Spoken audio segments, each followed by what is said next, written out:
I'm going to have an interview via Zoom with one of Mindanao's musical artists. He graduated at Ateneo de Zamboanga University, earning his bachelor's degree in secondary education major in MAPE, and he graduated cum laude. He earned a certificate for teaching music with Codali emphasis with the Codali Society of the Philippines, and has a master's degree in music major in choral conducting at the Graduate School of College of Music and Performing Arts at St. Paul University, Manila. Here are some of his awards and achievements.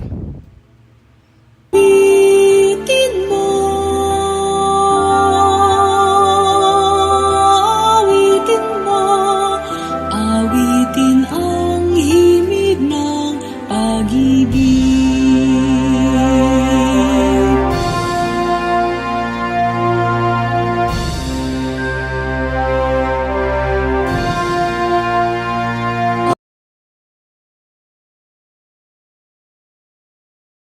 Tara, let's get to know more of him.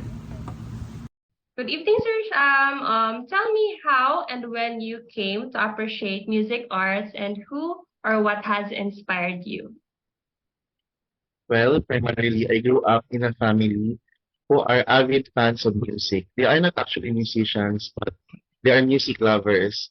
So most of the time, the house is filled with music, and having a Filipino typical setup of a house, usually hindi nawawala ang music or ang sound system sa bahay, no? Like the karaoke, or even yung mga typical music na pang disco, meron talaga yan. And my grandparents, to be precise, have a lot of CDs. So because of that, my vocabulary for music widened. And then later on, when my grandfather retired from his service as a postman, that's where I got my avid addiction for classical music. Kasi when Papa bought me these CDs of Band kasi is one of the inspiration where I learned how to play the violin back in 2003 when they performed for the Miss Universe. So, yun yung goal ko noon as a musician. Hindi talaga, wala pa yung culture and the arts sa vocabulary ko. All I wanted to do was just to play in the beauty pageant. As simple as that. But later on, it really evolved until I learned to appreciate joining choirs, joining the band, and also I became a wedding singer during my college life. And partly, yeah, most of my years as a musician started because of just how do I say this? The interest and at the same time the curiosity of how to be engaged in music. Okay. Kasi sir, nakita ko din doon sa Facebook mo, kapag searching sa wall nyo, may photo ka doon. I think you're with your lola siguro. I don't know sino yon. Pero yung parang nakadoble cara kayo. Yes. I think you're around elementary pa that time. So I thought you're very young pala when you started loving music, sir, no? In elementary, before joining the karaoke competition or the double karaoke, I was really exposed to dance. Nung grade 6 na lang ako talaga na-engage sa pagkanta because I realized that singing helped me better in my asthma, in curing my asthma. Okay, sir. Sir, dahil doon sa love niyo for musical arts, nung nag-college kayo, you took MAPE as your major, sir, no? And then afterwards, you obtained certificate for teaching music, and then nag-master's degree ka in music with concentration in choral conducting. So, how does it feel po that you have pursued your passion for music arts? Well, I'm very grateful that I had this track, no? My mother really wanted me to become a nurse. I'm very grateful that I've chosen this field simply because hindi kasi lahat ng tao may eye for this and learns for this. And when you're there already, I think I should really emphasize is that you are not just minding your talent, but you're also minding how it can really shape people. Kasi working with this, you are not just working for yourself, but you are trying to form a community. Yun yung pinaka-essential thing when you deal with music and when you deal with the arts in general. Thank you, sir. So, as a musician, sir, for you, what is art or how can you define art po? For me, it's just really a mirror of what we are. no? We cannot have art if we don't have an identity. And our identity roots us back to what kind of art we can produce. Just like language, if we don't know what our mother tongue is, I don't think we don't have the ability to express our ideas. At the end of the day, internationalization through art boils down to our roots, no? And for me, it should really mirror who we are and the future generation. That's why when we take up courses that are related to music and the arts, or even for culture and the arts at that time, we have to realize that art should not be for entertainment purposes only, but it should really instill a pigment, or not just a pigment, but a huge space in the lives of people who are practicing it. Mm. So, maganda talaga yung you work with what you love, sir, no?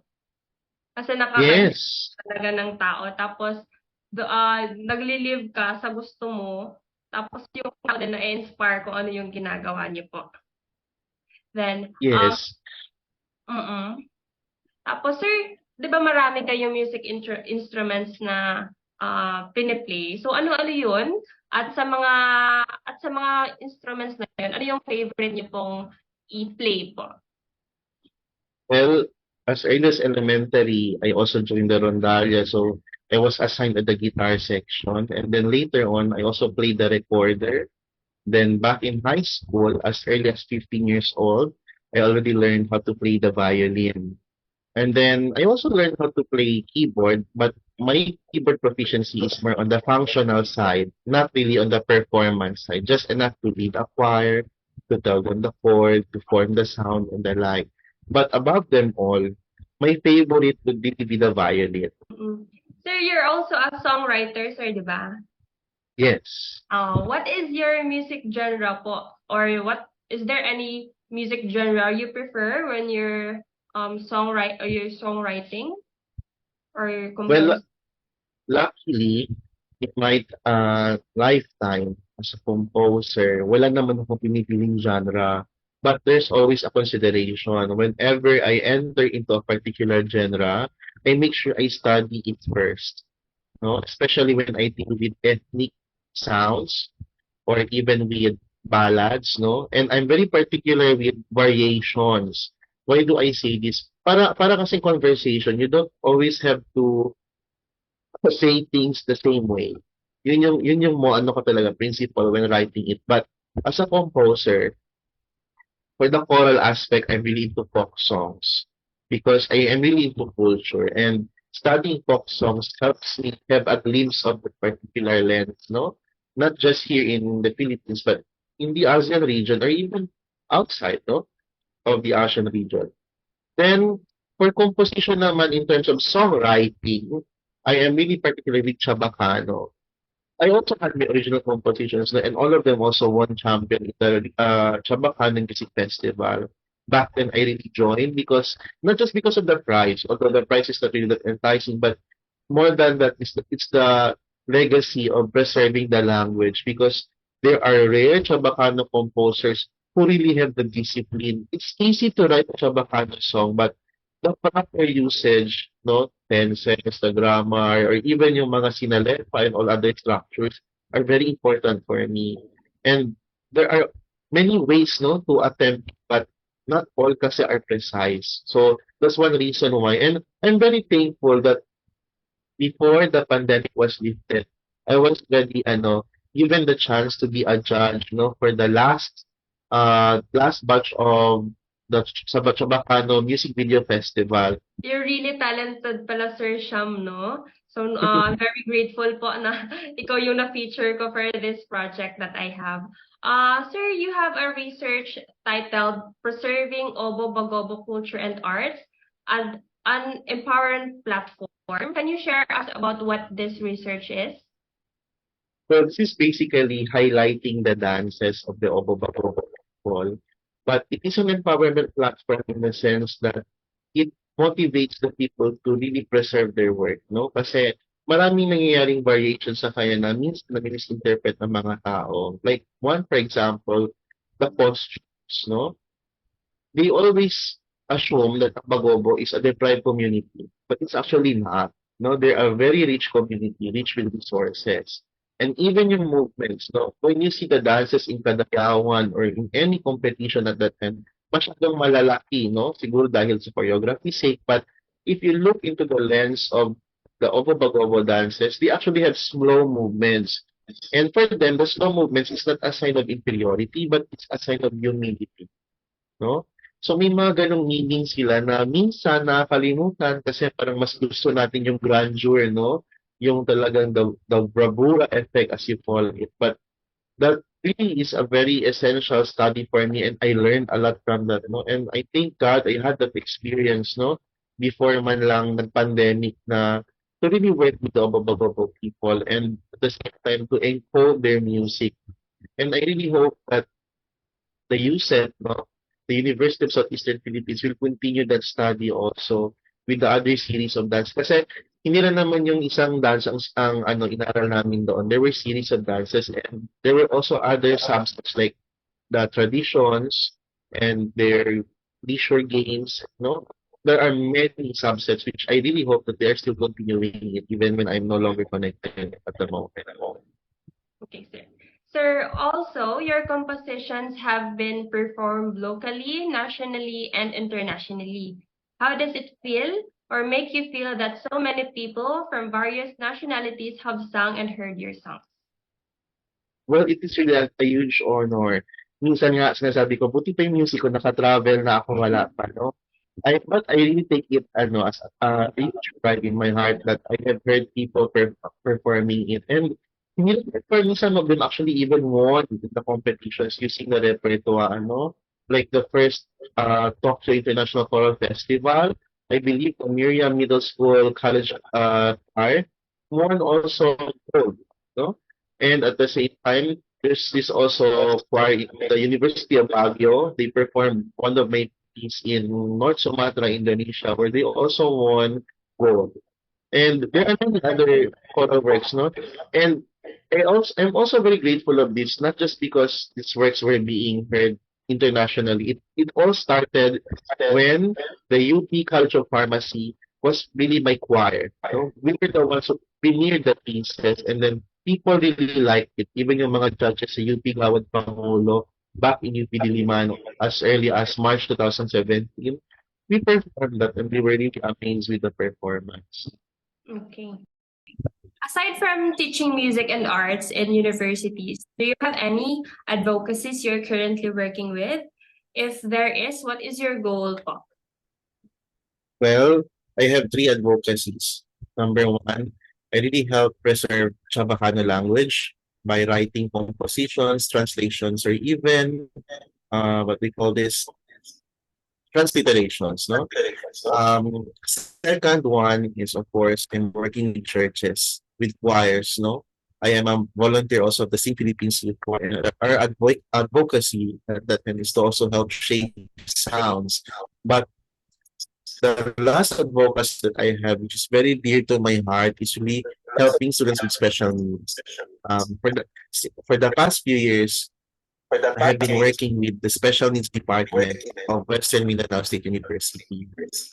And one thing that I have learned from that particular experience is that children are really ignited with the vibration that music can produce. And because of that, I have really appreciated how it is to be a musician. I took up music therapy as my minor back in master's. Though di ko na siya pinursu because, again, we're not that well of a family. Talagang tamang-tama lang ang budget. But when I had the chance to practice, no, music therapy, it was really that inspiring and at the same time transformative on my end and a very life-changing experience, not just for me, not just for the teachers, but even for the parents and the students as well. I really like to share this advocacy until the end of time because people like right now really need to have that sense of humanity, in their lives. Because these children can be understood well through music. When it comes to music, I felt like everybody felt really normal, no? Like everybody got connected. And it started because when I performed together with a blind person, and doon ko na realize how much blessed we are as people, no? especially as normal people, that we have no reason not to conquer dreams. Because mo sila nga, they have been limited by their physical capacity, but still their imagination and their dedication to what they do in life really exemplifies so much, when it comes to maximizing their abilities. That's one of the advocacy na talagang I will carry up, until the end of time. Okay, sir. So nice sa ng mga advocacies niyo, sir, no? Especially na-touch ako doon sa advocacy niyo with children with special needs. If given the chance, sir, or the opportunity to exhibit one of your musical talent through ASEAN, what would it be and why po? Well, back in 2020, when I had 2021, when I was about to celebrate my 30th birthday, one of my plan actually was to showcase all my cultural works and compositions. But, well, because of the situation and all constraints, was not pursued. But if given the chance, I would like to really work on a choral anthology that showcases the choral works of Mindanao, no? Or the folk songs of Mindanao, and even composers of Mindanao people. Because one of the most salient or most neglected culture is from ours, no? Dito sa Mindanao, we are often nasa ano lang, parang icing lang, no? But they don't know we have so much to showcase from our musicality, from the rhythmic tapestries, and even the melodic lines. And not just that, no, but the tribes that we have are very, very rich with different culture and different identity. So working on the particular project for me would really be means so much because at least on a particular piece of music, I have united people coming from different races to work for that particular goal, which is to really highlight, the role of Mindanao and the beauty of Mindanao, not just in the country, but really in the ASEAN region. Yes. So yes po. Mindanao is indeed rich in arts, sir, no? Especially yung mga katutubo natin. There's a lot to showcase at saka yung in-depth na study about them and its arts. So, but talagang maganda siya i-showcase within the ASEAN. Okay. Thank you so much, Sir Sham. I'm very grateful that you've given us the time and effort to be with me tonight. Actually, this video project is not just for me and for my professor. Actually, lahat ng batchmates namin or classmates namin within the subject will be seeing the video or this interview I'm having with you. So for sure, maraming makaka-learn from you as an artist in Mindanao, especially that we have a lot of talented artists here in Mindanao. So maraming salamat po, Sir Sham. Anytime, anytime. I'm really grateful also because parang paying forward to those people who wanted to learn a piece of who I am. And I know someday it will all make sense, not just for me, but for everyone around. Thank you.